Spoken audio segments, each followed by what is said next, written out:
이 얘기는 한번 한다고 했는데, 만취 상태로 400m 역주행 사고 낸 중국인 마약 양성 반응도 나와. 어저께 기사입니다.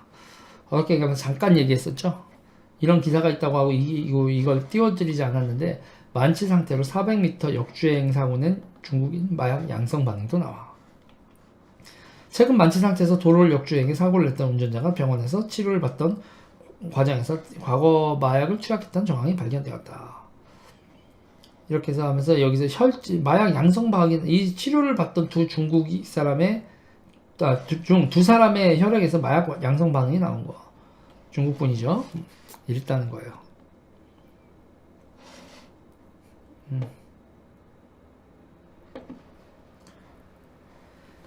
중국에선 여러분 중국에선 마약하면 죽는 겁니다, 여러분. 중국에는요. 중국은 마약 생산, 유통 다 사형이죠. 그러니까 마약하고 싶은 자 한국 와라 이건가?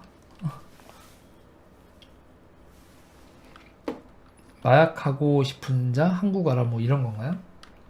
그리고 또 여러분 황당한 뉴스 하나 있습니다. 보일러 다 고치자 저 확진자예요. 수리공이 든 황당한 말. 한 보일러 수리기사가 고깃집을 찾아 고장난 보일러를 고친 다음 자가격리 됐다. 고객이 자신이 코로나 바이러스 감염증 환자라는 사실을 수리가 끝난 다음에 알려줬기 때문이다. 경기도 부천시 등에 따르면 이달 초 보일러 수리기사 A씨는 부천 내 한 주택을 찾아 보일러 수리를 했다. 해당 집에 살고 있던 중국인 세입자가 집주인에게 보일러가 고장났다면 수리를 요구한 데 따른 일이었다. 그런데 A씨는 보일러를 다 고치고 수리비를 계산하는 과정에서 황당한 소리를 듣게 됐다는 것이다. 세입자 B씨가 자신이 코로나19 확진자라고 알려주면서 나와 접촉했으니 검사를 받는 게 좋을 것 같다. A씨는 곧바로 코로나19 검사를 받았다. 결과는 음성이 나왔지만 밀접 접촉자로 분류된 탓에 14일간 자가격리, 겨울철에 일일이 몰리는 직업 특성상 A씨는 당장 생계를 걱정하고 있다. 졸라 민폐네.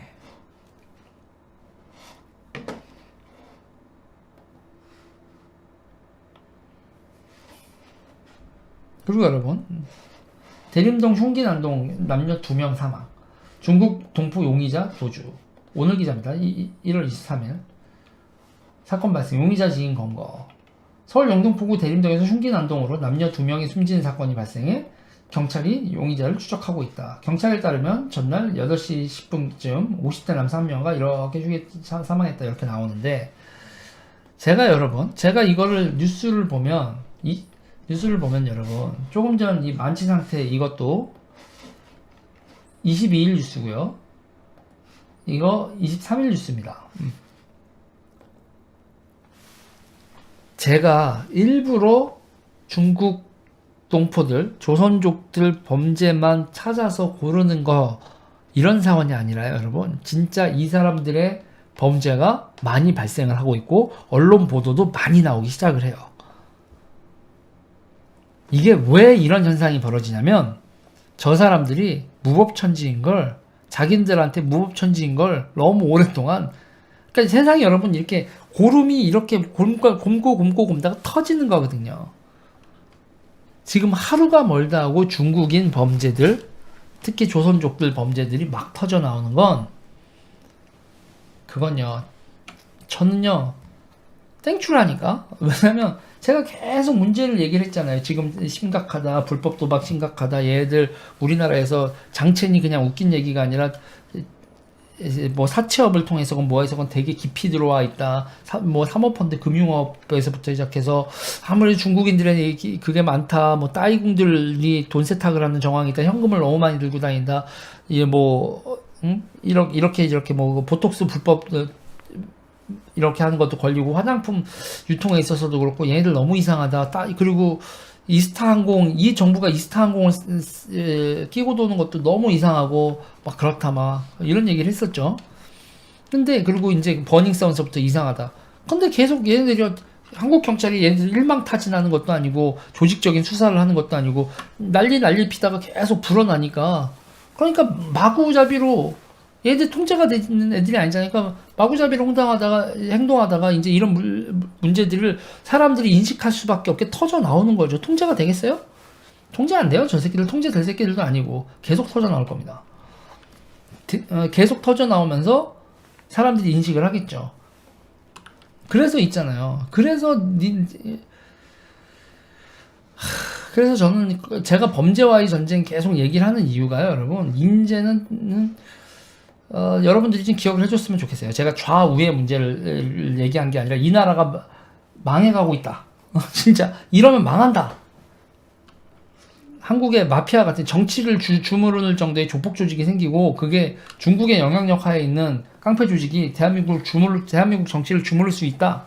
대한민국의 비자금, 정치관계법 바꾸고 정치 자금법 바꿔야 된다. 안 그러면 비자금 있어야 정치하고 그 비자금을 기업들이 조성도 못하게 막아놨더니 깡패들이 조성한 비자금으로 그 중국 애들이랑 같이 놀면서 조성된 비자금으로 한국 정치가 흔들리고 있고 대부분의 정치인들이 그것도 모르면서 이 돈이 뭔 돈이었도 모르고 정치 활동을 하다가 나중에 보니까 위에 있는 몇몇 새끼들이 그랬다. 큰일 날 수 있다. 근데 이제 이런 얘기가 미친놈 소리처럼 들렸었는데 시간이 지나면서 하나 둘씩 사실로 표면화가 된다라는 거 기대해 보시라니까요. 이게 기대할 일인지 모르겠지만 유재일이 말한 게 이런 거였어? 그러니까 딱 두 가지 있어요. 그리고 저는 제가 중국의 문제 계속 얘기하면서 저는 부정선거 같은 거 그러지 않잖아요. 그래서 지금 우리나라에서 반중적인 성격을 가지고 있는 여러 사람들하고 저의 가장 결정적인 다른 건 저는 이걸 비즈니스로 접근을 하잖아요. 저들이 비즈니스를 하고 있는 거 쟤들이 우리나라에서 하는 활동을 중심으로 실질적인 활동을 중심으로 봐야지 뭐 정치 윗분들이 이런 얘기로 보질 않잖아요. 좀 특이한 케이스죠. 그래서 저는 이번 미국 부정선거나 한국 부정선거 이걸 보면서 다들 꼬라박는구나. 저러면 인종 혐오주의자 뭐하다 음모론자 이런 거로 몰릴 수밖에 없잖아. 근데 그냥 보고 있으면 모르겠어요.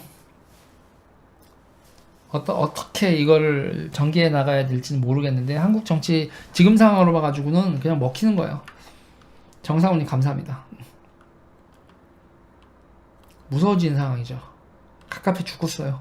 그래도 언론사 기자님들이 포착을 하기 시작하고 기사가 계속 나오기 시작한다는 거에 대해서 고무적인 현상이다.